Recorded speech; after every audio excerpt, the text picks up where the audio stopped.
اسم سے ہم باقاعدہ سٹارٹ لیں گے جی. اب جملے میں یا کسی کنسٹرکشن میں استعمال کرنے کے لیے اسم کے حوالے سے مجھے 4 باتیں اچھی طرح پتا ہوں گی تو میں اسم کو صحیح طریقے سے استعمال کر سکوں گا.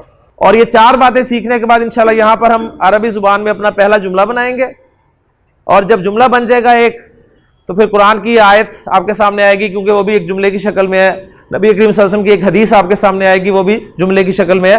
تو پھر انشاءاللہ آپ کے سامنے عربی کھل جائے گی. پہلی چیز جو اسم کے بارے میں نے سمجھنی ہے اچھے طریقے سے, جینڈر یعنی اسم کا مذکر یا مؤنث ہونا. اردو میں جب تک مجھے پتہ ہی نہیں ہے کہ قلم مذکر ہے یا مؤنث, اگر میں آپ سے سوال کروں جی قلم مذکر ہے کہ مؤنث, آپ سوچ رہے ہیں قلم کو کیا کہیں, مذکر کہیں مؤنث کہیں؟ تو یہ نہ مذکر ہے نہ مؤنث ہے. قلم نہ مذکر ہے نہ مؤنث ہے, لیکن اس کا استعمال مجھے یا مذکر کرنا پڑے گا یا مؤنث کرنا پڑے گا. ٹھیک ہے, آپ سب مذکر ہیں, یہ سب مؤنث ہے, بات سمجھ میں آتی ہے. کرسی مذکر ہے کہ مؤنث؟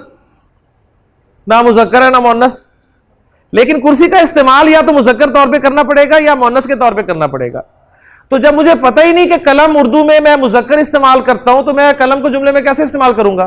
اسم کی بارے میں دوسری بات جو مجھے اچھی طرح پتہ ہونی چاہیے وہ ہوگا اسم کا عدد, اور نمبر سے مراد اسم کا واحد جمع. واحد جمع سے آپ اردو میں واقف ہیں, سنگولر پلورل سے آپ انگریزی میں واقف ہیں.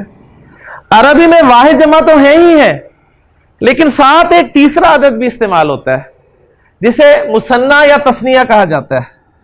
عربی میں ایک کے لیے واحد کا لفظ استعمال ہوگا, 2 کے لیے مثنیٰ کا لفظ استعمال ہوگا, اور 2 سے زیادہ کے لیے جمع کا لفظ استعمال ہوگا. جبکہ اردو اور انگریزی میں ایک کے لیے واحد اور 2 یا 2 سے زیادہ کے لیے جمع استعمال ہوتا ہے.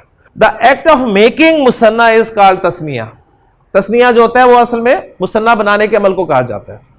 کتاب کی جمع کتب, وہ ماشاءاللہ آپ کو آتی ہے. تو ایک کتاب کتاب ہے اور 2 سے زائد کتب ہے, لیکن 2 کتابوں کے لیے عربی میں الگ سے لفظ ہوگا, وہ ہم سیکھیں گے مثنیٰ میں.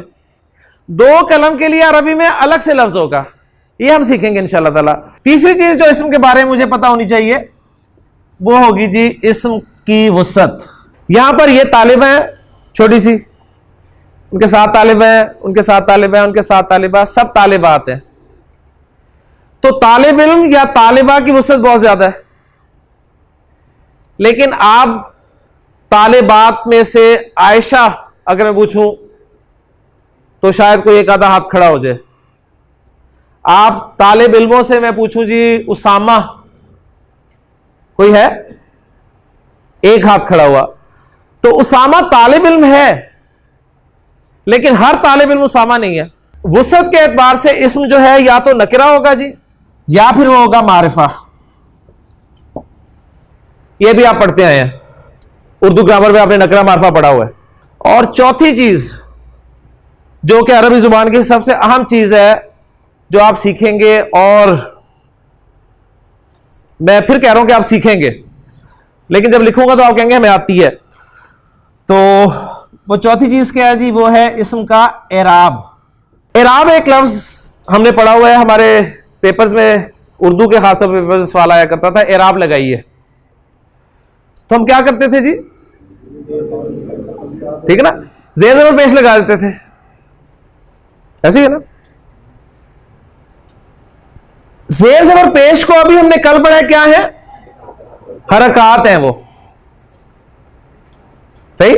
اور یہی چیز جو ہے سب سے بڑی رکاوٹ بنتی ہے عربی سمجھنے میں. برائے مہربانی آپ اپنے ذہن سے اس بات کو نکال دیں یا اچھی طرح بٹھا لیں کہ زیر زبر پیش حرکات ہیں, اعراب نہیں ہے. اعراب از سم تھنگ ڈفرنٹ. وہ سم تھنگ ڈفرنٹ کیا ہے, وہ ہے status of a noun. Noun کا اسٹیٹس کیا ہے,